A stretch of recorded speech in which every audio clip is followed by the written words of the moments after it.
সবাই মনে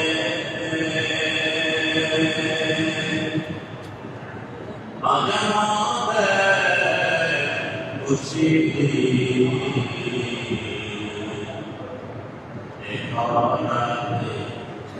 এখানে সেখানে আমাদের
এগুলি দরজাটা খোলা দিবে। হ্যাঁ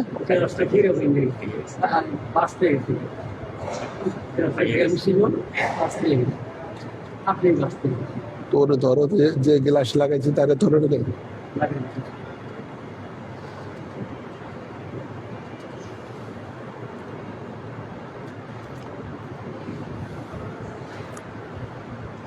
আলহামদুলিল্লাহ الحمد لله نحمده ونستعينه ونستغفره ونعوذ بالله من شرور أنفسنا ومن سيئات أعمالنا من يهد الله فلا مضل له ومن يضلله فلا هادي له ونشهد أن لا إله إلا الله وحده لا شريك له ونشهد أن سيدنا ونبينا وشفينا وحبيبنا ورؤوفنا ورحيمنا وملجانا ومأوانا ومرشدنا محمد وعلى آله وأصحابه أجمعين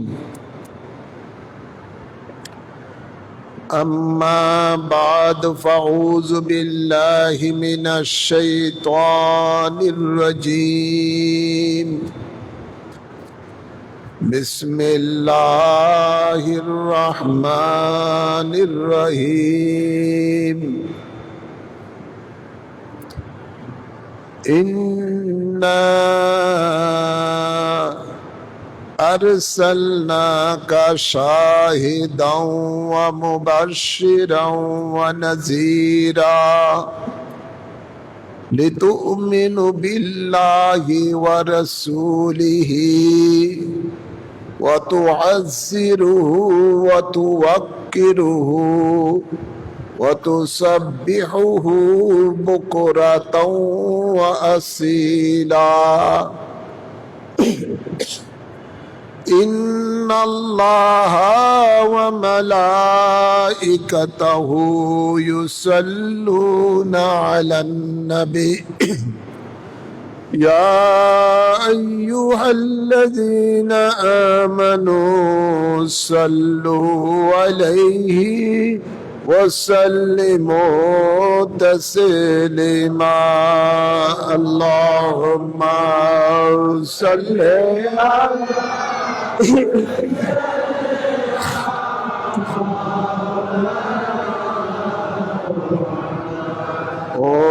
अला आले सय्यदना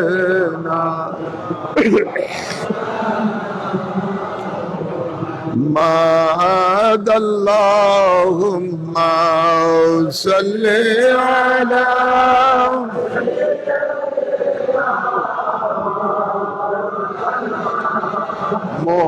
मुहम्मद वला आले सय्यदना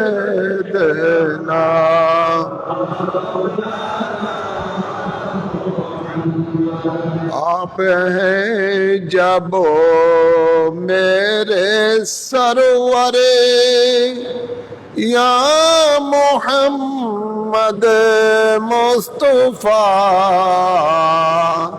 फिर हूँ क्यों खौफे महशरे या मोहम्मद मुस्तफा अल्लाहुम्मा सल्ले अला मौलाना मोहम्मद वला आले सय्यदना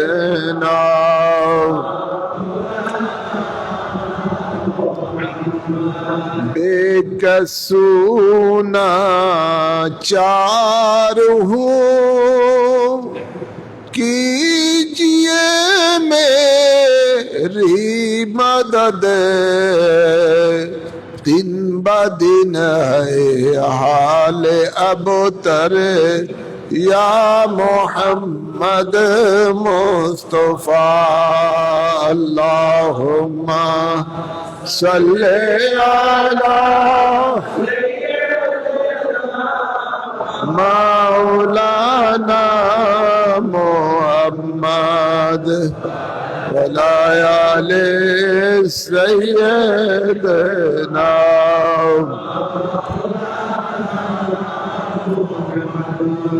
हम लोगों के दिल में आरज़ू है आखिरे निकले दमिए कलेमा कहे करे या मोहम्मद मुस्तफा अल्लाहुम्मा सल्ली अला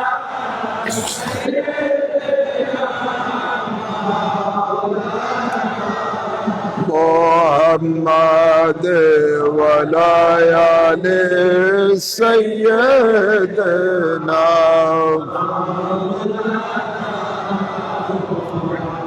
सलातुन या रसूल अल्लाह अलैकुम सलामुन या अलैकुम सलातुन या रसूल अल्लाह अलैकुम सलामुन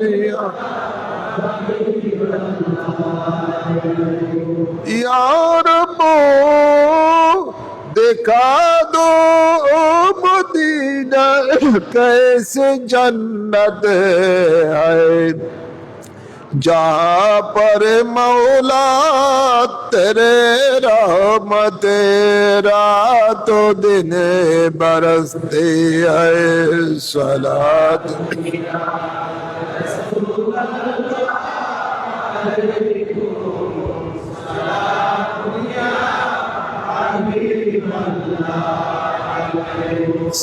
सलातुन या रसूल अल्लाह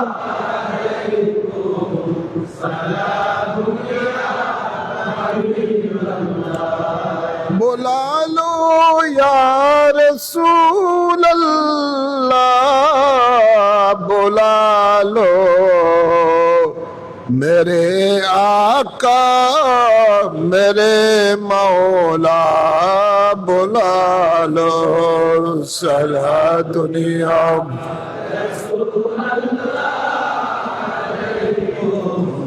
सलामुन या हबीब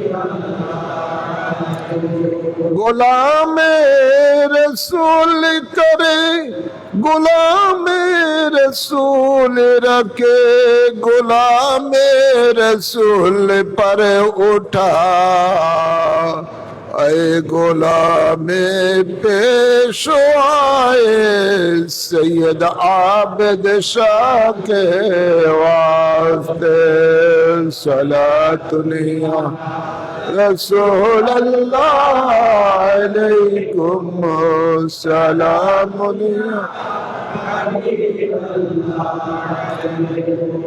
বলতে সম্মানিত মুসল্লিয়ানে কেরাম আসুন আমরা মহান রব্বুল ইজ্জতের দরবারে শুকরিয়া আদায় করি যিনি আমাদের সকলকে রবিউল আউয়াল শরীফের দ্বিতীয় জুমা আদায় করার জন্য ঐতিহ্যবাহী বাইতুল ইজ্জত জামে মসজিদের মাঝে আসার তৌফিক দান করেছেন এজন্য সকলে শুকরিয়া দান পড়ি আলহামদুলিল্লাহ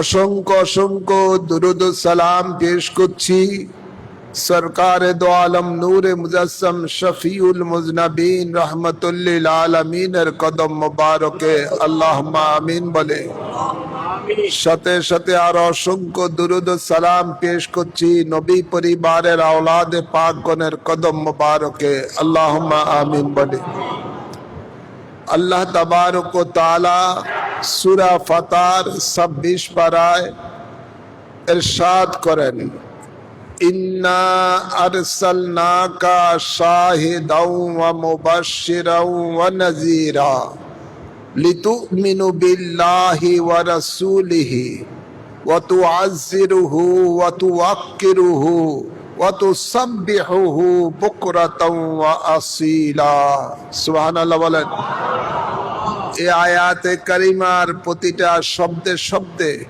আল্লাহ তাবারক ও তাআলা শানে রিসালতের বয়ান করেছেন আল্লাহ তাবারক ও তাআলা তার হাবিবকে বলেন ইন্না আরসালনাকা নিশ্চয়ই আপনাকে আমি প্রেরণ করেছি আল্লাহর হাবিব ছিলেন আরশে আল্লাহর হাবিবকে আল্লাহ ফরশে প্রেরণ করেছেন এই জন্য আল্লাহ বলেন ইন্না আরসালনাকা নিশ্চয়ই আমি আপনাকে প্রেরণ করেছি প্রেরণ তাকে করা হয় যেখানে একজনে ছিলেন সেখান থেকে আরেক জায়গায় ওনাকে স্থানান্তরিত করা হয় রাসূল পাক সাল্লাল্লাহু আলাইহি সাল্লাম তিনি ছিলেন নূরে মুজাসসাম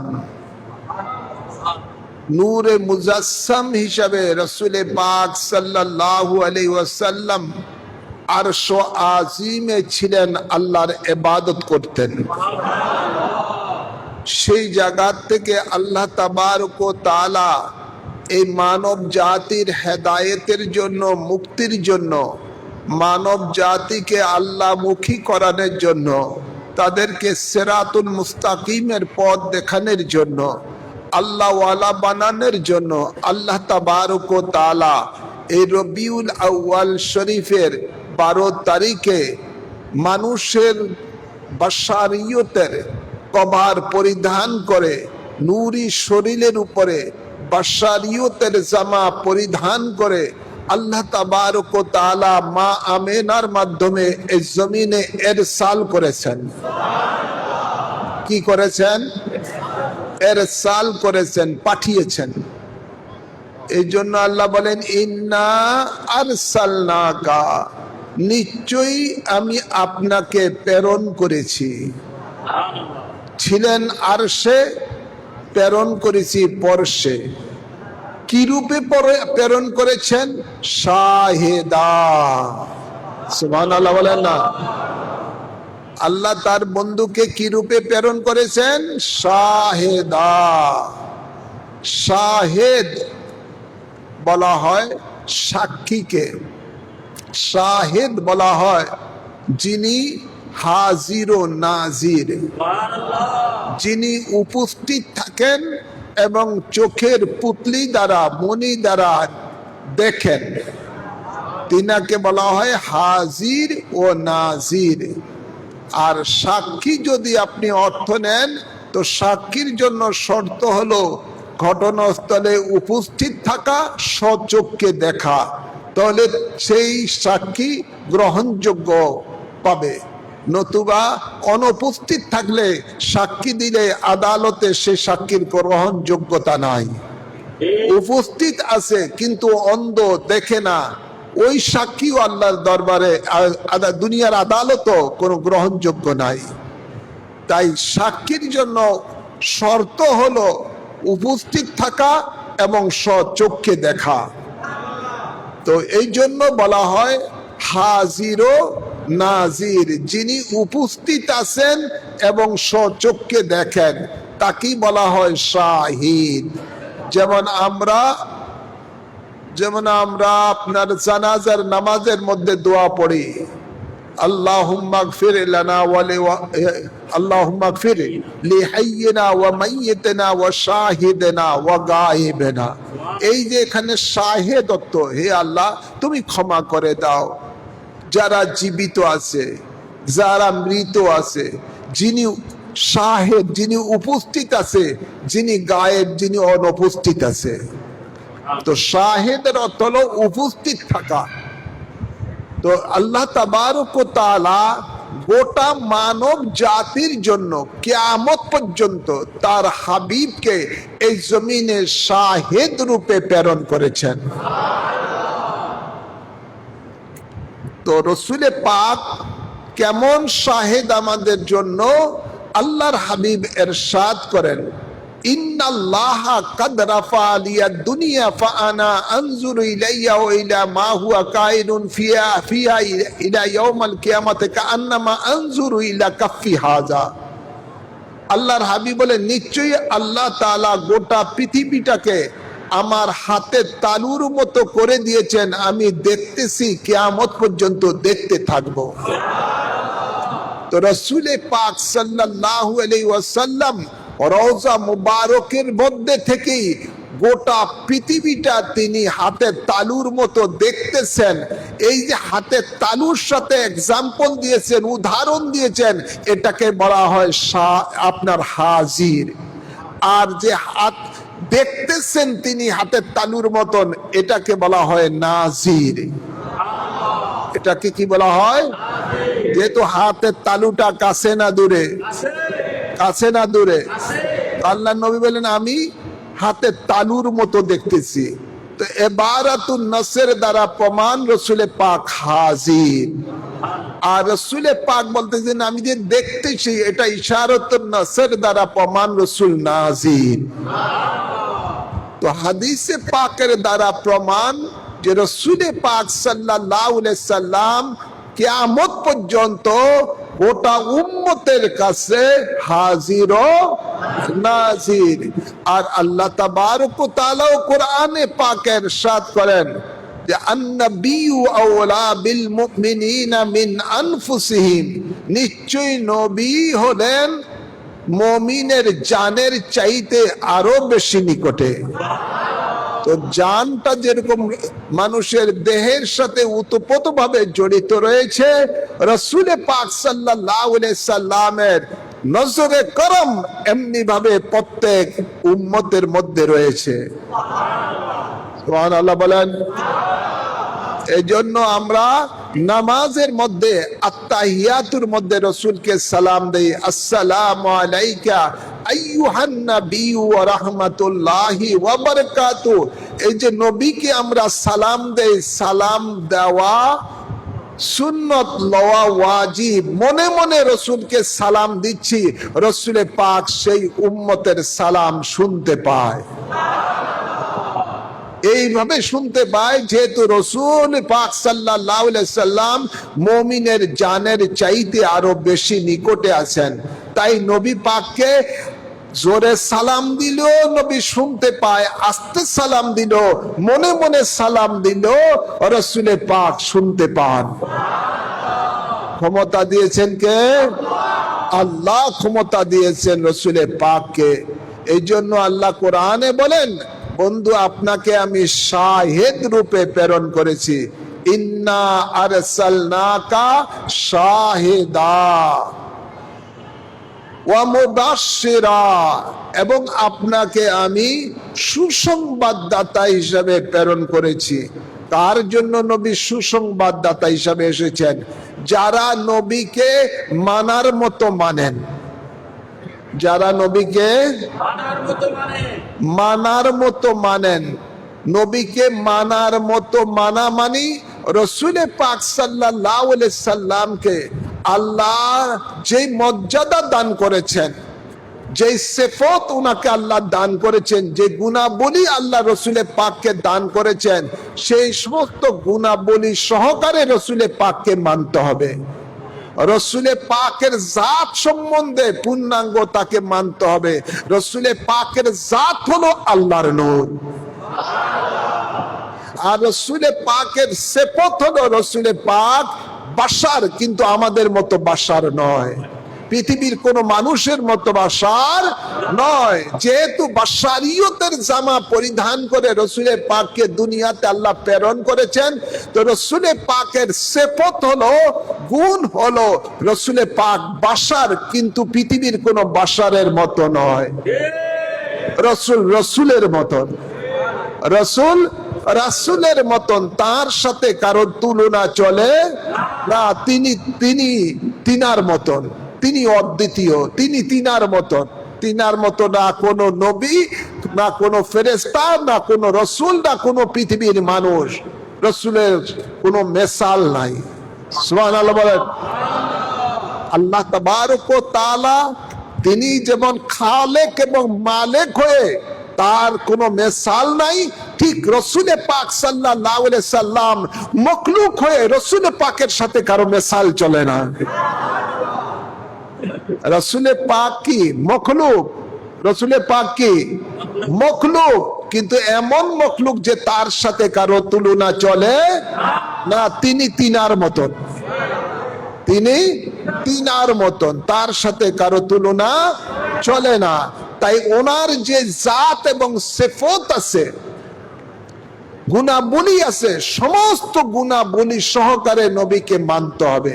যেমন উদাহরণস্বরূপ সালাফি ওয়াহাবিরা বলে নবী পাক মুর্দা, নবী পাক কোনো জিন্দা না। ওয়াহাবিদের আকীদা হলো নবী মরে মাটির সাথে মিশে গেছে, নাউজুবিল্লাহ বলেন। অথচ রসুলে পাকের সিফাত হলো তিনি হায়াতুন নবী, তিনি কি হায়াতুন নবী। এটা মানতে হবে।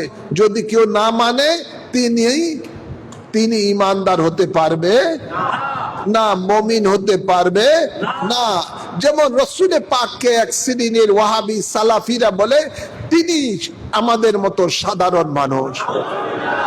রসুলে পাক সাল্লাল্লাহু আলাইহি সাল্লাম আমাদের কারো মতো নয়, তিনি তিনার মতন। তিনি হলেন আল্লাহর নূর, তিনি হলেন আল্লাহর কাদ জাআকুম মিনাল্লাহি নূর, তিনি হলেন আল্লাহর নূর। নবী বলেন খুলিকতু মিন নূরিল্লাহ ওয়া কুল্লু খালাইক মিন নূরি, আমি আল্লাহর নূর হতে সৃষ্টি, আর আমার নূর হতে সমগ্র সৃষ্টি জগৎ সৃষ্টি।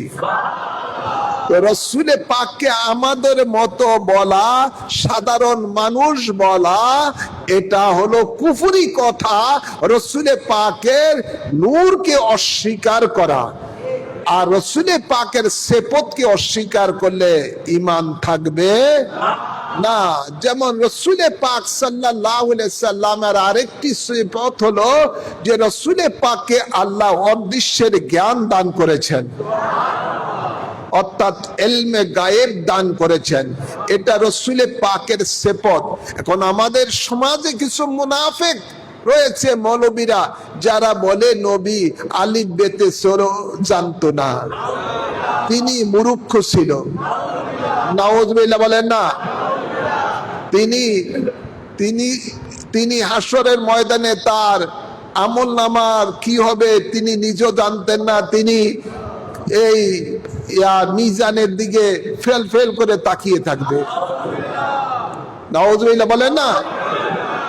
অথচ রসুলে পাকের সিফত হলো আল্লাহ তাবারক ওয়া তাআলা ইরশাদ করেন, ওয়া আল্লামাকা মা লাম তাকুন তাআলাম, ও বন্ধু, যা আপনি অদৃশ্যের জ্ঞান জানতেন না, আমি আল্লাহ আপনাকে তা জানিয়ে দিয়েছি। ওয়া মা হুয়া আলাল গায়বি বিদানিন, আপনাকে যে গায়েবের কথা আমি শিক্ষা দিয়েছি তা আপনি আপনার উম্মতের কাছে বলার ব্যাপারে বকিলি করেন না। যা আপনার মন চায়, যাকে চায় আপনি সেটা জানিয়ে দেন। তো অন্য আয়াতে আল্লাহ বলেন যে ইলমে গায়েব আমি আল্লাহ জানি, কিন্তু আমার রসুলের মধ্যে যাকে আমি পছন্দ করি তাকে জানিয়ে দেই। সুবহানাল্লাহ বলে না। ইল্লা মানির তাদামিন রসুল, রসুলদের মধ্যে যাকে আমার পছন্দ হয় তাকে আমি জানিয়ে দেই। তো এমন কোন গায়েব নাই যা আল্লাহ আমাদের নবীকে জানায় নাই। যেহেতু আল্লাহ সমস্ত গায়েবের গায়েব, তিনি কেউ আমাদের নবী মেরাজের রাত্রিতে স্বচক্ষে দেখে এসেছেন। জান্নাত আমাদের কাছে গায়েব, নবী সব কিছু স্বচক্ষে তিনি মেরাজের রাত্রিতে দেখে এসেছেন। জাহান্নাম আমাদের কাছে গায়েব, নবী সবকিছু আমাদের তিনি এই মেরাজের রাত্রিতে দেখে এসেছেন। ফেরেশতা আমাদের কাছে গায়েব, ফেরেশতা রসুলে পাক, ফেরেশতাগুলিকে রসুলে পাক দেখতেন, এবং জিবরাইল আমিনকে 24,000 বার রসুলে পাক স্বচক্ষে দেখেছেন। জিন আমাদের কাছে গায়েব, রসুলে পাক জিনকে স্বচক্ষে দেখতেন। আলমে বরজকের মধ্যে কি আযাব হয় না হয় এগুলো আমাদের কাছে গায়েব, রসুলে পাক স্বচক্ষে সেগুলো দেখতে পেতেন। এবং বিশেষ করে কার মাঝে ঈমান আছে কার মাঝে ঈমান নাই এটা গায়েবের ব্যাপার, এটাও রসুলে পাক সবকিছু দেখতে পেতেন। তো সবকিছু রসুলে পাক অদৃশ্যের জ্ঞান, যেটা আমাদের মাঝে নাই, মানুষের মাঝে নাই, সেটা আল্লাহ তাবারক ওয়া তাআলা তার হাবিবকে দান করেছেন। সেই জ্ঞান রসুলে পাকের মধ্যে আছে। যেমন আল্লাহ বলেন, আর রহমান ও আল্লামাল কোরআন, আমি রহমান, এই কোরআন আমার বন্ধুকে শিক্ষা দিয়েছি। এই কোরআনের মধ্যে যত রকমের গায়েব আছে সব গায়েব আল্লাহ তাবারক ওয়া তাআলা তার হাবিবকে শিক্ষা দিয়েছেন। তো রসুলে পাক সাল্লাল্লাহু আলাইহি সাল্লামের সব কিছু অদৃশ্যের জ্ঞান আল্লাহ শিক্ষা দিয়েছেন। এই যেই গায়েবটা আল্লাহ তাবারক ওয়া তাআলা তার হাবিবকে শিক্ষা দিয়েছেন, ওই গায়েবকে বলা হয় গায়েবে আতাই। আর যেই গায়েব আমাদের কাছে অদৃশ্য, আল্লাহকে কেউ শিক্ষা দেয় নাই, আল্লাহ নিজে নিজে সব কিছু জানেন, সেটা হলো গায়েবে জাতি। এই জন্য ফুকায়ে কেরাম, উলামায়ে কেরাম গায়েবকে দুই ভাগে ভাগ করেছেন, একটা গায়েবে জাতি আর একটা হলো গায়েবে আতাই। যেটা হলো কোরআনে যেখানে আল্লাহ বলেছেন আল্লাহ ছাড়া কেউই গায়েব জানে না, সেটা হলো গায়েবে জাতি। আর যেটা কোরআনে পাকে, হাদিসে পাকে রসুলে পাক যে গায়েব জানেন, সেটা হলো গায়েবে আতাই। আল্লাহ দান করেছেন তাই রসুলে পাক জানেন। সুবহানাল্লাহ বলেন। তো এই যে অদৃশ্যের জ্ঞান যারা অস্বীকার করে রসুলে পাকের, এরা ঈমানদার নয়, এরা ঈমানদার নয়। তাই এইভাবে অনেক কিছু রয়েছে। যেমন আল্লাহর হাবিবের আরেকটি সিফত হলো রসুলে পাক সাল্লাল্লাহু আলাইহি ওয়াসাল্লাম, তিনি হলেন মাসুম। তিনি কি মাসুম? তিনি হলেন নিষ্পাপ, তার জীবনে কোনো গুনাহ তিনি বেগুনা, তিনার কোনো গুনাহ নাই। এখন আমাদের সমাজে কিছু মৌলবীরা রয়েছেন, সালাফি ওয়াহাবি জামাতি মৌলবীরা রয়েছে, যারা রসুলে পাককে বেগুনা মানে না, রসুলে পাক সাল্লাল্লাহু আলাইহি সাল্লামকে মাসুম মনে করে না। মনে রাখতে হবে সমস্ত নবীরাই হলেন নিষ্পাপ। সমস্ত নবীরা হলেন কি?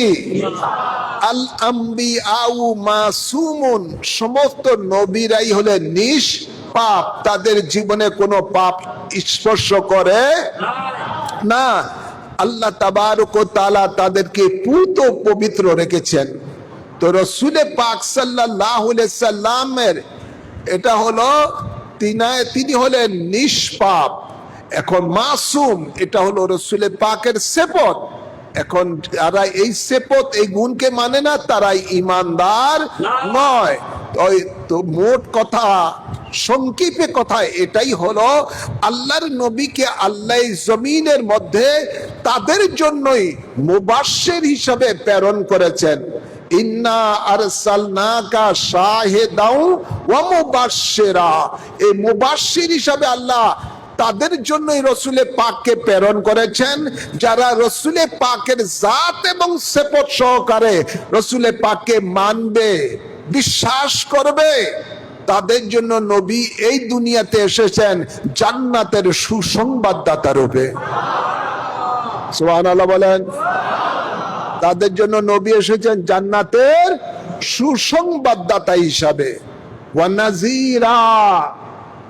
এবং আল্লাহ বলেন, বন্ধু আপনাকে আমি প্রেরণ করেছি নাজির হিসাবে। নাজির কি? ভীতি প্রদর্শনকারী, ভীতি প্রদর্শনকারী, অর্থাৎ জাহান্নামের যিনি খবর দেন, নাজির তিনি জাহান্নামের ভীতি, জাহান্নামের ভয় যিনি দেখান। কার জন্য নবী নাজির হিসাবে এসেছেন? যারা তাদের জন্য এসেছেন যারা নবীর দুশমন, যারা নবীর জাত এবং সিফতকে বিশ্বাস করে না, ওদের জন্য নবীর নাজির হয়ে এসেছেন। যারা রসুলে পাকের মিশন ভীষণকে, আল্লাহর ওয়াহাদানিয়াত, রসুলের রেসালতকে যারা বিশ্বাস করে না, এদের জন্য রসুলে পাককে এই দুনিয়াতে আল্লাহর হাবিবকে পাঠিয়েছেন নাজির হিসাবে। সুবহানাল্লাহ বলেন না। জাহান্নামের ভীতি প্রদর্শনকারী রূপে, যাদের জন্য আল্লাহ তাবারক ওয়া তাআলা 8খানা ভয়াবহ জাহান্নাম রেখেছেন, যে জাহান্নামের মধ্যে তারা অনন্তকাল শাস্তি ভোগ করবে, যারা নবীর দুশমন। নাউযুবিল্লাহ বলেন। এবার আসুন, এরপরে আল্লাহ কি বলেন? লিতুমিনু বিল্লাহি ওয়া রাসূলিহি।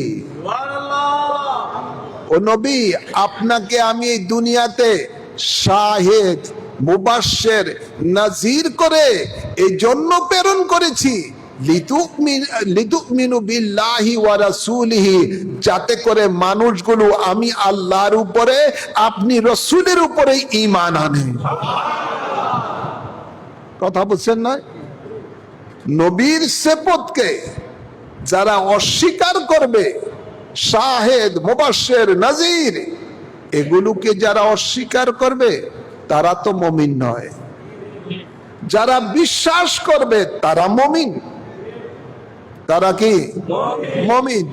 আল্লাহ বলেন, বন্ধু আমার, লিতুমিনু বিল্লাহি ওয়া রাসূলিহি, যাতে করে দুনিয়ার মানুষগুলো আপনার এবং আমি আল্লাহর প্রতি ঈমান আনে। প্রথমে রসুলে পাকের গুণাবলীর কথা আল্লাহ বলেছেন, বলার পরে শাহিদ, মুবাশশির, নাজির, ইন্না আরসালনাকা, আপনাকে আমি প্রেরণ করেছি শাহিদ রূপে, মুবাশশির রূপে, নাজির রূপে। নবীর এই সমস্ত গুণাবলী বর্ণনা করার পরে আল্লাহ বলেন, লিতুমিনু বিল্লাহি ওয়া রাসূলি, যাতে করে মানুষেরা আপনাকে যে গুণাবলী দিয়ে দুনিয়াতে আমি প্রেরণ করেছি, এই গুণাবলী দেখে যাতে করে মানুষেরা আল্লাহ এবং রসুলের প্রতি ঈমান আনে। এখন ঈমান তো আনা হলো, এগুলো সব নবীর জাত ও সিফতের উপরে সব বিশ্বাস আনা হলো, আল্লাহর উপরে বিশ্বাস আনা হলো, নবীর প্রতি বিশ্বাস আনা হলো। এখন বিশ্বাসীদের কর্তব্য কি? বিশ্বাসীদের কর্তব্য কি? আল্লাহ এরপরে বলেন ওয়াতু আজিরুহু ওয়াতু ওয়াক্কিরুহু। কথা বুঝেন নাই? আল্লাহ এবং রসুলের উপরে তো আপনার ঈমান আনলেন, নবীর গুণাবলী সব বিশ্বাস করলেন, করে আল্লাহ রসুলের উপরে ঈমান আনলেন। আনার পরে এখন আপনার কাজ কি, দায়িত্ব কি? আল্লাহ বলেন ওয়াতু আজিরুহু ওয়াতু ওয়াক্কিরুহু। এখন ওই ঈমানদারের কাজ হলো, নবী গো আপনাকে যেন তারা দিন প্রচারে সাহায্য করে, আর আপনাকে যেন তারা সম্মান করে। কি করে?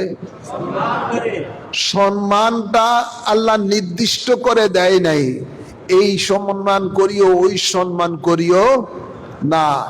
অর্থাৎ আল্লাহর পরে গোটা সৃষ্টি জগতের মধ্যে যত রকমের সম্মান আছে, সব সম্মান নবীকে করতে হবে। নির্দেশকার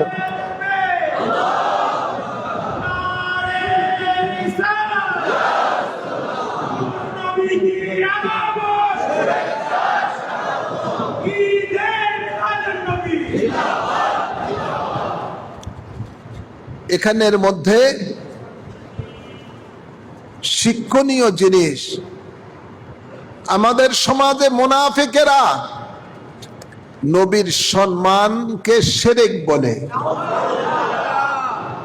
বিশেষ করে ওয়াহাবি, সালাফি, জামাতি, মৌলবীরা নবীকে সম্মান করতে গেলেই তাদের তখন গায়ে চলে, ফতুয়াবাজি শুরু করে দেয়। এই শিরক হয়ে গেল, আল্লাহর সাথে শিরক হয়ে গেল, ইত্যাদি ইত্যাদি। সম্মান একমাত্র আল্লাহকেই করতে হবে, আর কারো কোনো সম্মান করা দরকার। ওয়াহাবিরা তো লেখেই দিয়েছে, তাদের গুরু ঠাকুরেরা, তাদের মুরব্বীরা তাদের লিখিয়ে দিয়েছে, কোন নবীকে এমনই সম্মান করো, বড় ভাইয়ের মতন সম্মান করো। আমরা ছোট ভাই, নবী বড় ভাই।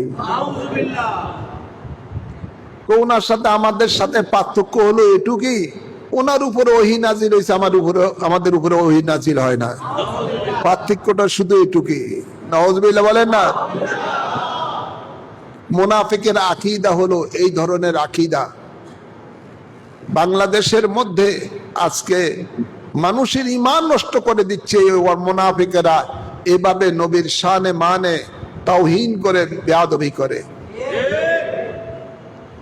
আল্লাহ স্পষ্ট বলে দিয়েছেন, নবীর তাওকীর করো, নবীর সম্মান করো। কিরকম সম্মান করতে হবে নির্দিষ্ট করে দেয় নাই। এই জন্য রবিউল আউয়াল মাস আসলেই শুধু তাই নয়, সারা বছরই নবীর আশিকানরা, ঈমানদাররা নবীর সম্মানে ঈদি মিলাদুন নবীর মাহফিল করে। করে কি করে না? সারা বছর ধরেই করে। শুধু রবিউল আউয়াল মাস নয়, সারা মাসই করে।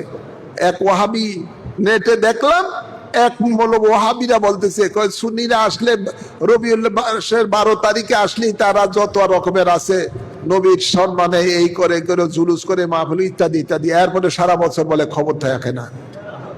আসলে কানা তো চোখে দেখে না, এটা সুম্মুন বুকমুন অমিউন ফাহুম লা ইয়ারজুন। আল্লাহ এদের মোহর মেরে দিয়েছে, চোখে, কানে, হৃদয়ের মধ্যে সব জায়গায় আল্লাহ মোহর মেরে দিয়েছে। এগুলো দেখতে না, চোখ থাকিতে অন্ধ, চোখ থাকিতে হায় রে কপাল মন্দ, চোখ থাকিতে। এই নবীর দুশ্মনেরা চোখ থাকতো অন্ধ। এগুলো এই জন্য নবীর শান দেখে না, বুঝে না।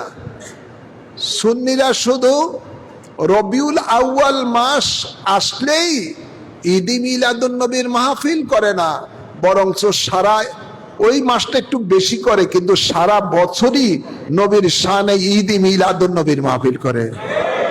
নবীর শানে যখনই পারে সারা বছরই নবীর শানে মিলাদ ও শরীফের ব্যবস্থা করে, দাঁড়িয়ে নবীকে সালাম দেয়, তাই কি দেয় না? এটা সারা বছর নবী প্রেমিকদের এটা খোরাক, এটা ওজিফা, এটা তাদের হৃদয়ের অন্তরের, এটা তাদের রিজিক। এটা না করলে তাদের মন শান্তি থাকে না। নবীর প্রেমে সারা বছরই নবীর নামে আপনার অনুষ্ঠান হয়ে থাকে। তো আল্লাহ বলেন অত ওয়াক্কিরুহু, নবীকে কি করো? সম্মান করো। এই জন্য আমরা দাঁড়িয়ে নবীকে সালাম দেই, সম্মান করি।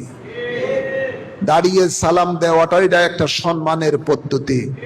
এই জন্য নবী যখন এসেছেন, যে মাসে এসেছেন, আমরা ওই মাসকে সামনে নিয়ে, নবীর আগমনের দিবসকে সামনে নিয়ে আমরা জায়গায় জায়গায় জশ্নে জুলুস করে থাকি। জশ্নে জুলুস হলো আনন্দ মিছিল। কি আনন্দ? আনন্দ মিছিল, শুভ আপনার মিছিল, শুভযাত্রা ইত্যাদি বিভিন্ন বাংলায় বিভিন্ন শব্দ ব্যবহার করতে পারে। তো সংক্ষেপে এটুকু আনন্দ মিছিল করা হয়। তো নবীর আগমনে আনন্দ মিছিল তারা করবে যারা ঈমানদার। যারা বেঈমান তারা করবে না, এটা স্বাভাবিক। যারা নবীকে ভালোবাসে না তারা করবে না, এটা স্বাভাবিক। যারা ঈমানদার তারা করবে, এটাই স্বাভাবিক। এটাই, যে যাকে ভালোবাসে তার আগমনে সে খুশি উদযাপন করবে যেভাবেই পারো। তার হৃদয়ের খুশিটা, অন্তরের যে খুশিটা প্রকাশ করবে, সে যেভাবেই পারো খুশি প্রকাশ করো। এটা আশেক মাসুকের কাজ। এটা আশেক মাসুকের কাজ। তার আশেকের জন্য যেভাবে পারে খুশি করো, ঠিক না বা ঠিক? আর যারা দুশ্মন তারা করবে না।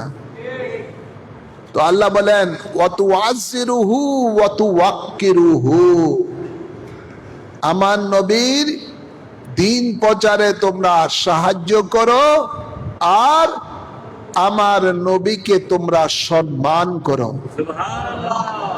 তো নবীকে দাঁড়িয়ে সালাম দেওয়া আল্লাহর নির্দেশ পালন করা, নবীর শানে জশ্নে জুলুস করা আল্লাহর নির্দেশ পালন করা। এখন কে করলো না করলো সেটা আমাদের দেখার বিষয় না। বললাম তো, যে যেভাবে পারে, যার দৃষ্টিতে যেভাবে তার মাসুকের জন্য সম্মান দেখানো সে করতে পারে। সাহাবায়ে কেরামেরা এক একজনে একভাবে করছেন, তাবিনেরা এক একজনে এক একভাবে করছেন, তাবিনেরা এক একভাবে এক এক রকম ভাবে করছেন। এটা তো যেহেতু আল্লাহ নির্দিষ্ট করে দেয় নাই, এভাবেই করতে হবে। কথা বুঝছেন না?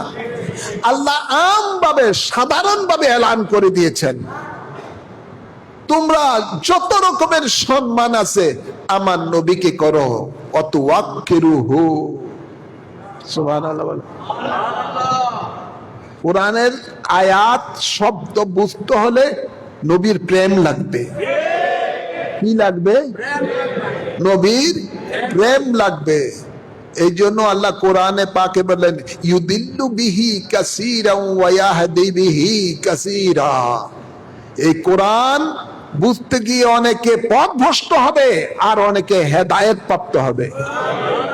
ইউদিল্লু বিহি কাসীরান ওয়া ইয়াহদি বিহি কাসীরা, অনেকে পথভ্রষ্ট হবে, অনেকে হেদায়েত প্রাপ্ত হবে। তো ৭২ দল জাহান্নামী ফেরকা, ওয়াহাবি, খারেজি, রাফিজি, সামাতি, এগুলো নবীর সাথে বেয়াদবির দৃষ্টি নিয়ে কোরআন বুঝতে চেষ্টা করে। এই জন্য তারা পথভ্রষ্ট, হেদায়েত পায় না কোরআন থেকে।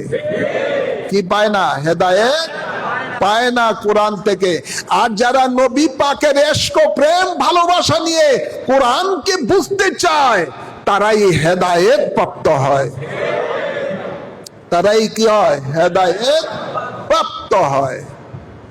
তো আল্লাহ তাবারক ওয়া তাআলা তাদেরকে হেদায়েত দান করুক। আমিন বলেন। তাদেরকে আল্লাহ হেদায়েত দান করুন। তো আল্লাহ বলেন ওয়াতুআজ্জিরুহু ওয়াতুওয়াক্কিরুহু, তোমরা নবীকে দিন কায়েমে সাহায্য করো আর নবীকে যত রকমের সম্মান আছে সম্মান করো। মনে রাখবেন নবীর সম্মানই ঈমান, নবীর সম্মানই নবীর সাথে বেয়াদবি বেঈমান, নবীর সাথে বেয়াদবি বেঈমান। সম্মান করা ঈমান, সম্মান করতে হবে। এই আয়াতের শেষে আল্লাহ বলেন ওয়াতুসাব্বিহুহু বুকরাতাও ওয়া আসীলা, সুবহানাল্লাহ বলেন না। এবং তোমরা সকাল সন্ধ্যায় আল্লাহর তাসবিহ পাঠ করো। নির্দেশকার আল্লাহর নির্দেশ যে তোমরা সকাল সন্ধ্যায় আমি আল্লাহর তাসবিহ পাঠ করো। সকাল সন্ধ্যায় কিভাবে তাসবিহ পাঠ করবেন এটাই সুফিয়ায়ে কেরামগণ শিক্ষা দিচ্ছেন। এই শিক্ষা পেতে হলে সুফিয়ায়ে কেরামের মজলিসে থাকতে হবে, সুফিয়ায়ে কেরামের সোহবতে থাকতে হবে। তাহলে যেভাবে তারা আল্লাহর তাসবিহ পড়ে পড়ে কেউ মাহবুবে সুবহানি হয়েছেন, কেউ কুতুবে রব্বানি হয়েছেন, সুবহানাল্লাহ বলেন না, হয়েছেন না, কেউ ইমামে রব্বানি হয়েছেন, কেউ গাউসুল আজম হয়েছেন, কত নামে ভূষিত হয়েছেন। তারা আল্লাহর তাসবিহ পাঠ করে। কি করে? আল্লাহর তাসবিহ পাঠ করে। আল্লাহর তাসবিহ পাঠ করে তারা এই আল্লাহর বিভিন্ন বান্দারা বিভিন্ন ধরনের উপাধি পেয়েছেন, বিভিন্ন মর্যাদায় তারা আসীন হয়েছেন। এই জন্য আমাদেরকে কি করতে হবে? আল্লাহর তাসবিহ শিক্ষার জন্য আমাদেরকে যেতে হবে কোথায়? আল্লাহ বলেন ইয়া আইয়ুহাল্লাযীনা আমানুত্তাকুল্লাহা ওয়া কুনু মাআস সাদিকিন। মাআস সাদিকিন। আল্লাহ বলেন আমার সাদিকিনদের সাথে মিশে থাকো, আমার সাদিকিনদের সাথে মজলিসে বসো। কার নির্দেশ? আল্লাহর নির্দেশ। মনে রাখবেন যত আউলিয়ে কেরাম, তরিকতের ইমাম, মযহাবের ইমাম সকলে এরকম তারা বিভিন্ন সাদিকিনদের সোহবতে ছিলেন। গাউসে পাক উনি ওনার পীর মুর্শিদের সোহবতে ছিলেন। খাজা গরিবে নওয়াজ উনি ওনার পীরের সোহবতে ছিলেন। বাহাউদ্দিন নকশবন্দি তিনিও তার আপনার মুর্শিদের সোহবতে ছিলেন এবং মুজাদ্দিদে আলফে সানি খাজা বাকি বিল্লাহর সোহবতে ছিলেন। এভাবে বিভিন্ন আউলিয়ে কেরামগণ বিভিন্ন বড় বড় আল্লাহর মাহবুব বান্দাদের সোহবতে ছিলেন। ওয়াকুনু মাস সাদিকিন। ওনাদের সোহবতে থাকার পরে এক একজন এক এক রঙে রঙিন হয়ে এক এক ফুলের এক এক রকম সুবাস, ঠিক না? এক এক ফুলের এক এক সুবাস। এই জন্যই তো কাদেরিয়া, চিশতিয়া, নকশবন্দি, মুজাদ্দিদিয়া বিভিন্ন তরিকার বিভিন্ন ইমামগণ এভাবে আল্লাহর মাহবুব বান্দাদের সোহবতে থেকেই আল্লাহর তাসবিহ তারা বিভিন্ন ধরনের আল্লাহর তাসবিহ তারা জপন করে করে বিভিন্ন ধরনের মর্যাদার অধিকারী হয়েছেন। আল্লাহ কবুল করুন, আমিন বলেন। সোহবতে সোয়ালে তোরা সোয়ালে কুনান, সৎসঙ্গ জোর বলেন, সৎসঙ্গ স্বর্গবাস। তো যারা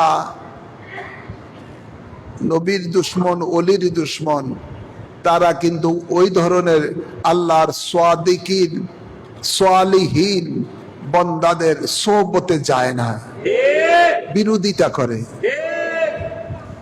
যারা গিয়েছেন তারাই মজা পেয়েছেন, তারাই ওই সোহবত আর ছাড়ে না, ঠিক না?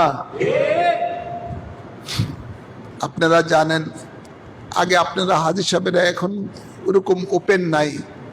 আমি যখন হজে যেতাম আগে অনেক সময়, সেই 94 সাল থেকেই যখন হজে যেতাম, রসুল পাক সাল্লাল্লাহু আলাইহি সাল্লামের রওজা মোবারকের উত্তর পাশে ছোট্ট একটা উঁচু জায়গা আছে, যেটাকে বলা হয় আসহাবে সুফার জায়গা। মানুষে ওখানে গিয়ে 2 রাকাত নফল পড়ার জন্য খুব ব্যতিব্যস্ত হয়ে যায়। আগে আমরা বসা থাকতাম ওখানে, অনেক সময় যারা আসতো খালি অন্তত ভাষা না জানলো দেখাইতো 2 হাতে এইভাবে 2 রাকাত রাকাতাইন, 2 রাকাত নামাজ পড়তে একটু সুযোগ দাও। তো যারা অনেক আছে, অনেকে তো বসে তাকে উঠতে চায় না, জায়গা তো ছোট, তো ওরা একটু তারপরে তাদেরকে আবার একটু জায়গা দেয় 2 রাকাত নামাজ পড়ার জন্য। এখন আবার এটা খুব রেস্ট্রিক্টেড এরিয়া হয়ে গেছে। একবারই ওই আপনার সেই রিয়াজুল জান্নায় প্রবেশ করার সময় একটু সুযোগ পায়, ওই সময় কেউ পড়ে কেউ পড়ে না। আগে একবার ওপেন ছিল, এটা পড়তে পারত। এখানে এই জায়গাটা মর্যাদাবান কেন হয়েছে? 70 থেকে 100 জন সাহাবী প্রতিরত ওই জায়গার মধ্যে বসা থাকতো, একটু নবীর সোহবতে থাকার কারণে। সোহবতের জন্য, কিসের জন্য? নবী পাক যেই দরজা দিয়ে বাবে জিব্রাইল, নাম কি? বাবে জিব্রাইল, যেই দরজা দিয়ে জিব্রাইল আলাইহিস সালাম প্রবেশ করত নবীর কাছে কথা বলার জন্য, নবীর সাথে সাক্ষাৎ করার জন্য, সেই বাবে জিব্রাইলের বরাবরই পাশেই হলো আসহাবে সুফার জায়গা।